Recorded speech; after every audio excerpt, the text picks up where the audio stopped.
Hello साथीहरू, नमस्ते सबैजनालाई। म चाहिँ कपडा धुँदैछु है साथीहरू। हिजो पनि धुएँ, हिजो चाहिँ बाबुको हस्बेन्डको धुएँ अनि आज चाहिँ मेरो धुँदैछु साथीहरू। गरम कपडाहरू थियो नि त अलिअलि मेरो पनि नधुइराखेको साथीहरू खेती गएर, अनि तिनीहरू धुँदैछु आज चाहिँ। आज खेती गए भएन मेरो चाहिँ, हस्बेन्डै जानुभयो खेती चाहिँ। बोक्नु थियो नि त धान, त्यही भएर काट्नु चाहिँ अब एक दिनको मेलो छ हो साथीहरू। मजाले पाए छैन नि त धान, त्यही भएर राखेको हामीले चाहिँ। अब सन्डेमा काट्ने धान चाहिँ। अब भोलि पनि छुट्टी बिहान चाहिँ, अनि घरकै कामहरू गरेँ साथीहरू। घर सफासुग्घर गरेँ अनि अहिले चाहिँ खानासाना खाइसकेर बर्तनहरू थाल बर्तन धुलाइसकेर अनि कपडा धुनुतिर लागेँ साथीहरू। टाइम पनि निकै नै भइसक्यो हो साथीहरू, 2:30 हुन आँटिसक्यो। कपडा चाहिँ सुक्दैन आज मेरो। बल्ल बल्ल कपडा पनि धुलाइसक्यो हो साथीहरू। मेरो चाहिँ 2:30 बजी नै यहाँ चाहिँ छाया हुन्छ। उता चाहिँ बाँस लगाइ भएकै छैन, रस्सी टाँगै भएकै छैन नि त साथीहरू। एकछिन भए पनि पानी तर्किन्छ भनेर गरम कपडा त्यहीँ सुकाइदिएँ हो, अनि यता चाहिँ अरू कपडा सुकाएँ। भरेसम्ममा त पानी तर्किन्छ नि त होइन साथीहरू, त्यही भएर सुकाइदिएको छाया भए पनि। अनि यो चाहिँ हिजो धोएको बेडसिटहरू, बाबुको फेरफारे कपडाहरू हो साथीहरू। अहिले भित्र लानुपर्ने छ।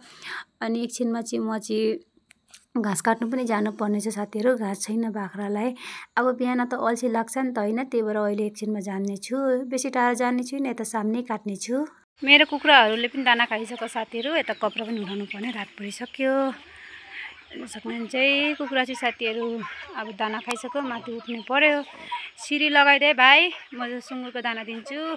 राजा रानीलाई दाना दिनु पर्यो। राजा रानीले चाहिँ दाना पनि हाल्नु दिँदैन हो साथीहरू। हेर्नु न कसरी छेउछेउ आउँछ भने नि, मलाई चाहिँ यस्तो डर लाग्छ भने नि टेक्छ भनेर एकबार टेकेर मलाई हुरुक्कै पारेको छ हो साथीहरू, त्यही भएर बहुत डर लाग्छ। एकदम दाना दिने बेला छेउछेउ आउँछ नभन्नु न साथीहरू। अनि उता दिदीको चाहिँ एउटालाई चाहिँ यता दिन्छु हो। अनि दाना चाहिँ हामीले पकाएर दिएको छौँ साथीहरू। भुस अनि भात अनि अलिकति कच्चो गुटी थियो, त्यही पकाइदिएको। कच्चो नै छैन नि त साथीहरू, त्यही भएर। अनि यता चाहिँ खोर सफा गर्दैछु म चाहिँ। अलिअलि गुथ्यो, त्यो सफा गरिदिएको। अनि भोलि बिहान फेरि मोटर लाएर सफा गर्नेछु। अब ठन्डा दिन भयो नि त साथीहरू, हामीले मोटर लाउँदैनौँ, नै त गरम दिनमा 2 टाइमै मोटर लाएर सफा गर्थ्यौँ। अहिले चाहिँ अब ठन्डा हुन्छ हुनलाई, त्यही भएर गु मात्रै फ्याँकिदिँदैछु। अनि दिउँसो जबरा दिएको थिएँ म, हरियो परियो जबराहरू, त्यो पनि साथमा फ्याँकिदिँदैछु। अनि अब बस्ताहरू लगाइदिनेछु साथीहरू। यस्तै छ गाउँघरको जिन्दगी साथीहरू। गाईको दाना बसाउँदैछु, यता लाल भाजी हाल्दैछु। अब यहाँ चाहिँ चामल कनिका सकिएको छ, चाउल हालिदिन्छु हो। सामने गरेर देखाइदिए दाना